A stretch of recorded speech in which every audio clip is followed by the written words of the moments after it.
I ran a small art studio in Oregon. It wasn't anything special, just a quiet space above a row of shops where I mostly taught kids and beginners.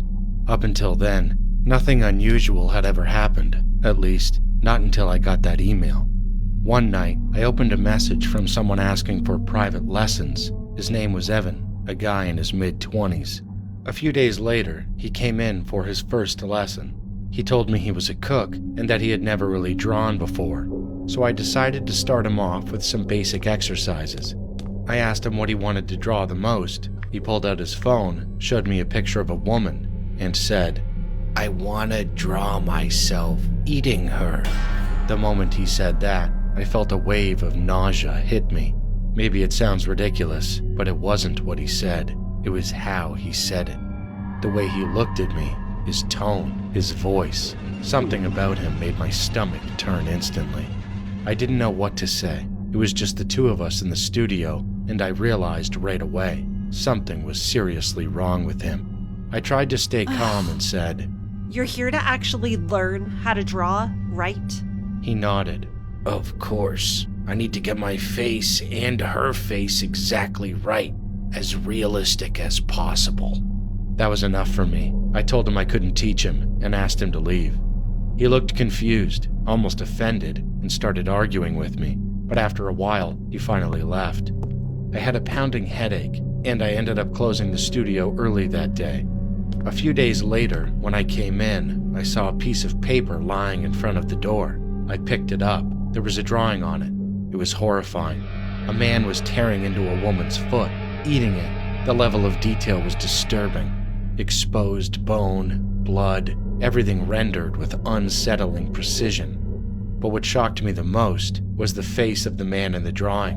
It was him, Evan, and then I felt dizzy because the woman in the drawing was me. I dropped the paper and screamed. My hands were shaking uncontrollably.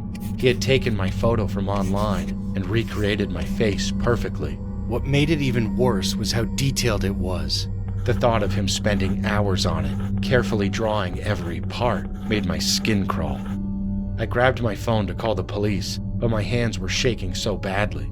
And at the same time, I wasn't even sure if this was something he could actually be charged for. Either way, the police came. After hearing what happened, they went to see Evan and gave him a serious warning. Thankfully, he never came back to my studio. But that wasn't the end of it. A few months later, I got an email. Without thinking, I opened it and immediately screamed. There was an image attached. It was a drawing of Evan sitting at a table, eating, and on the table was my head. The detail was unbelievable, like it had been done by someone who studied human anatomy extensively. Every muscle, every layer of skin, every vein, drawn in disturbing precision. And underneath it, there was a message. "This is what I always dream about. When I draw things like this and look at them, I feel the happiest and most alive. Evan." I blocked his email immediately and deleted it, but the damage was already done. That experience stayed with me. I ended up deleting everything about me online and moving my studio. Over time, I managed to get back to a normal life. I still teach art, but even now, I still have nightmares. I tried to understand why he was like that, reading about psychology, looking for some kind of explanation, but I never found a clear answer. The only thing I could come up with was that he had some kind of twisted obsession. In psychiatry, it's called paraphilia. Maybe he had urges he couldn't act on in real life, so he expressed them through his drawings. Sometimes, I wonder if he's still out there, doing the same thing. As for me, I just try not to think about him anymore and live my life in peace. So in the middle of the night, I accidentally heard my mom open the front door, and I heard her say, "I haven't seen you in a long time. Come in and sit." My mom kept talking, but the problem was that it sounded like she was speaking to someone in front of her. However, there were moments when my mom went quiet and no one responded. I asked myself, is my mom talking on the phone? But if she were on the phone, I would have only heard her voice. I had clearly heard the door open.